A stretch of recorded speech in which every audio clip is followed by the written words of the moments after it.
Alors, je me présente. Moi, je traîne sur les réseaux avec le pseudo LNU, AZCrea, LANUR. Et en fait, je m'appelle Yank, mais c'est Janek Stekelenburg. Janek, c'est le prénom. Stekelenburg, c'est le nom. Voilà. Donc, je fais du web depuis une dizaine d'années. J'ai créé ma société en 2007 et j'administre donc la société, c'est AZCrea.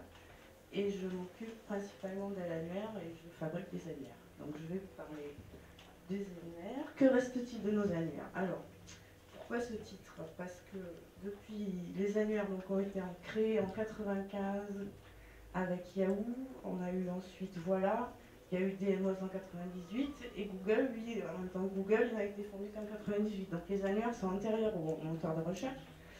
Et on a eu toutes sortes d'évolutions à partir de 2006-2007. On voit l'apparition des réseaux sociaux. Et ça a fait que les annuaires ont perdu leur importance en termes de référencement, puisqu'une partie du trafic passe maintenant par les réseaux. Donc on a décrié pas mal les annuaires, et c'est hyper stressant. Donc on parle beaucoup ces derniers temps, enfin ça fait plusieurs années maintenant qu'on parle du fait que les annuaires sont morts, les annuaires sont pénalisés, les annuaires sont pénalisants. J'ai encore lu des articles cette semaine sur Google a enfin réussi à privilégier le référencement naturel, il est très fort, etc. Mais moi, on peut quand même constater, malgré tout, qu'on continue à avoir tout un tas de sites qui sont complètement des sites de spam et qui prennent les premières places du moteur. Alors, j'ai un exemple flagrant. Vous prenez Google, vous tapez page blanche, vous arrivez sur page jaune en premier, l'internaute en second, et troisièmement, on a annuairepageblanche.org, sans S. C'est un site qui est complètement spammy. Même la première phrase, il y a déjà une faute. L'annuaire page blanche est à la fois un autre terme pour désigner l'annuaire téléphonique et une entreprise spécifique. Donc il y a une seule page dans ce site, et ensuite vous avez des publicités pour toutes les banques sur le côté. Voilà, c'est un site d'une seule page, il est en 3e position sur Google. Alors moi j'ai essayé, quand j'ai vu ça, j'y suis allée au culot et j'ai monté annuaire page blanche avec un S. Bon, j'ai réussi à le griller pendant 3 mois, pas plus. C'est pas compliqué, il a un linking de fou et il est listé quand même chez Wikipédia dans la liste grise, hein, donc même Wikipédia l'a repéré comme spam. Mais non, Google il continue à le mettre en 3e position. Donc si on regarde tous les indicateurs, il a énormément de liens qui rentrent, beaucoup plus que moi évidemment, en termes de domaine. Il y a énormément, 2041 domaines qui lui font un lien, alors que moi j'en ai que 310, évidemment. Alors dans ces domaines, il y a énormément d'annuaires, énormément de blogs, des forums anglais, que des liens spammy. Hein, donc c'est pas compliqué, donc on peut me parler de toutes sortes de révolutions sur Google, etc. Mais la preuve, c'est que le 3e site qui est en page blanche, c'est un site qui ne devrait pas y être. Voilà. Donc à partir de là, on n'est pas obligé de faire du black hat, mais enfin on peut quand même constater que le linking n'est pas mort du tout, et faire des liens, ça continue à servir pour les moteurs. Par contre, effectivement, les moteurs, ils sont dépassés par les réseaux aussi. Beaucoup de gens passent du temps dans les réseaux, donc on a moins de trafic en provenance des moteurs, mais ce n'est pas lié directement au fait que Google ait changé. Alors, à quoi servent les annuaires? Donc, pour ceux qui s'inscrivent, à obtenir du lien.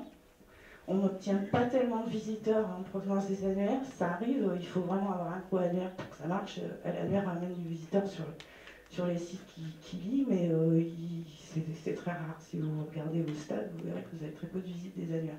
Par contre, effectivement, ça continue à avoir une certaine efficacité au niveau du lien, puisque ça permet quand même, une fois qu'on est inscrit dans un bon nombre d'annuaires de qualité, de remonter dans le moteur. Et ça continue à avoir de l'importance pour le trafic quand même. Donc, alors, à quoi servent les annuaires pour les annuairistes? Parce qu'on parle toujours de à quoi servent les annuaires pour les gens qui s'inscrivent, et on ne parle jamais du fait que à quoi ça sert les annuaires pour les gens qui les font. C'est quand même une question intéressante aussi.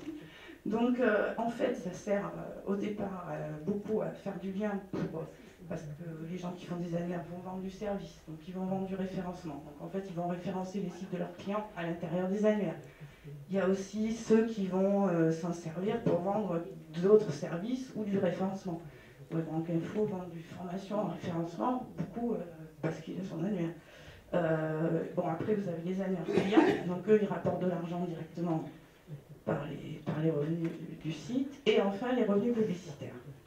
Donc, on croit toujours que les revenus publicitaires, c'est énorme, etc. Bon, c'est un mythe, ça a beaucoup changé depuis 2008, et il y a eu la crise, il y a tout ça, donc les revenus publicitaires, c'est pas non plus, il faut vraiment avoir un gros annuaire pour arriver à en tirer quelque chose. Hein. Donc, si vous voulez, le souci, c'est que les annuaristes et les annuaires, ça pose des problèmes parce qu'il y a de plus en plus de sites, il y a de plus en plus donc de boulot parce qu'il faut le gérer, il faut sortir les sites qui ne marchent plus, enregistrer tout le temps des nouveaux sites, plus on est connu, plus on a d'inscriptions qui arrivent. Donc un annuaire, inévitablement, ça ne fait que grossir. Et si vous êtes en face d'un annuairiste qui ne sait pas moderniser son travail, qui ne va pas arriver à vendre de services, qui ne va pas arriver à optimiser, de toute façon, au bout d'un moment, il va mourir, cet annuaire, puisqu'il y a une charge de travail qui va être trop importante par rapport aux revenus. Donc il faut vraiment choisir les annuaires, ça c'est sûr, parce qu'ils ne sont pas viables éternellement. Ça, il faut, voilà. Donc il faut avoir une liste, essayer de trouver des listes fiables. Et comment... Alors, j'espère que je ne vais pas trop vite. Je sais pas combien de temps j'y suis là.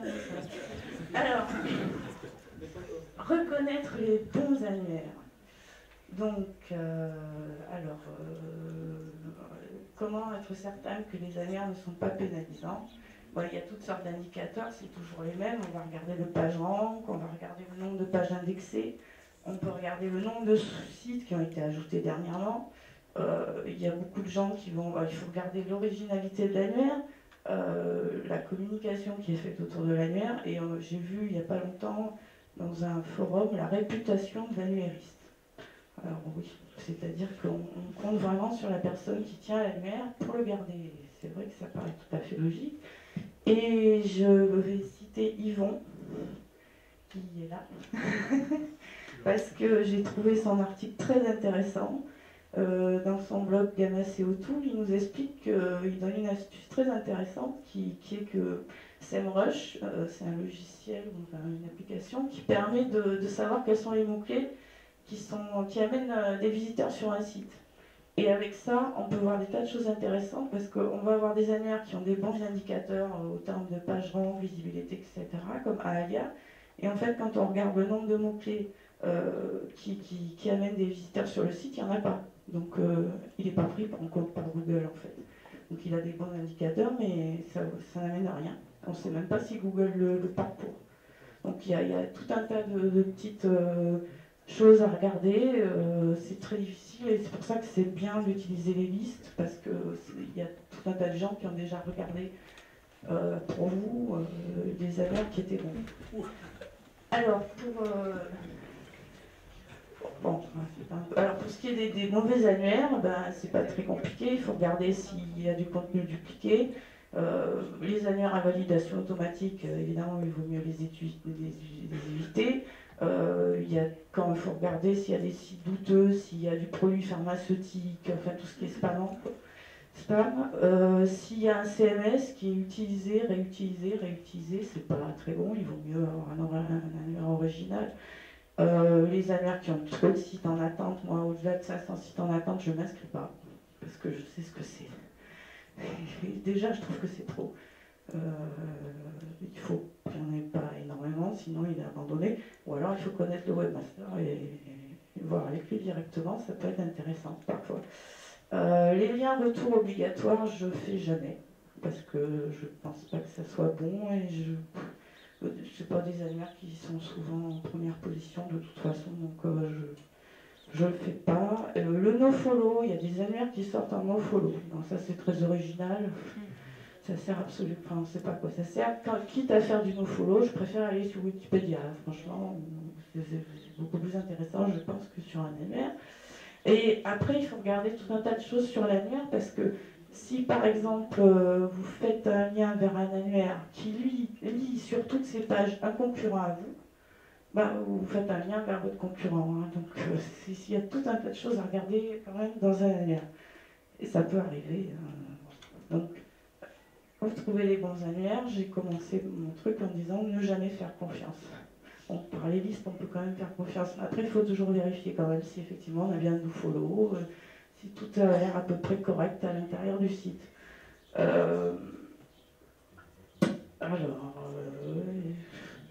Donc, alors, pour trouver des listes annuaires, vous allez sur l'annuaire. Il y a tout un tas d'indications dans l'annuaire. Et sur la page d'ajout du site, tout en bas, je vous ai mis toutes les listes que j'ai trouvées d'annuaires. Donc, vous en avez quelques-uns. Il y a celui d'Atypicom, le groupe City, Euroclick, Axnet, etc. Donc là, il y a des bonnes listes de 20-30 annuaires. C'est toujours un peu les mêmes. Enfin, il y en a souvent aussi qui ne sont pas celles d'à côté. Donc, c'est bien de les avoir. C'est des annuaires à peu près sûrs. Ils ont été testés, retestés. Ceux qui sont dans les listes, on peut y aller. Il n'y a pas de souci. Voilà. Donc, après, vous avez... Alors, je reviens encore une fois sur Gamma SEO Tool, parce que c'est un très bon outil. Là-dedans, dans Gamma SEO Tool, vous avez 295 annuaires, c'est déjà beaucoup. On peut les ranger par tout un tas d'indicateurs, ce qui est très pratique. Donc là, ça fait une bonne liste. Ensuite, on a aussi, je ne sais pas si vous connaissez le site de SEO Hackers, eux, ils proposent 1674 annuaires avec du spin. C'est des tout petits annuaires, moi je ne crois pas que ça soit bon. Enfin, bref. Vous avez des listes payantes, il y a Bertimus qui propose 424 annuaires et sites de communiqué de presse, donc bon, voilà, on peut aussi en trouver par là. Il y a sans doute des logiciels, mais alors là j'avoue, je ne suis pas du tout Black Hat et je ne pratique pas du tout, donc je ne pourrais pas vous en parler. Je sais que ça existe, il y en a plein, mais je ne sais pas les utiliser. Voilà, moi je fais du white hat. Voilà, après l'exploitation des annuaires anglais en duplicate content pour le négatif SEO, c'est pas impossible, ça peut peut-être marcher. J'oserais pas le faire, mais il y a de très très mauvais annuaires anglais qui circulent et ça, alors la duplicate, je pense qu'en s'inscrivant là-dedans, on peut descendre un site. Il n'y a pas de souci. Donc, bien utiliser nos annuaires, ça c'est important aussi, parce que c'est bien beau de trouver les bons annuaires, mais une fois qu'on les a trouvés, il va falloir bien les utiliser. Donc là, je vous mets un petit rappel. Souvent, la description est demandée, doit être originale. Ça, c'est impératif, même pour vous, c'est-à-dire c'est pas pour l'annuaire. Si vous mettez un texte dupliqué, votre lien n'a plus aucun poids, c'est quasi certain. Donc, il faut vraiment essayer de varier les descriptions. Personnellement, je spinne pas parce que je trouve que c'est trop long. Ça prend plus de temps à créer le spin qu'à rédiger. Donc, je fais au fur et à mesure. On peut ensuite réutiliser tout un tas d'annuaires à l'intérieur parce qu'ils proposent tout un tas de services. Par exemple, les votes. Alors, vous allez trouver des top votes dans les annuaires.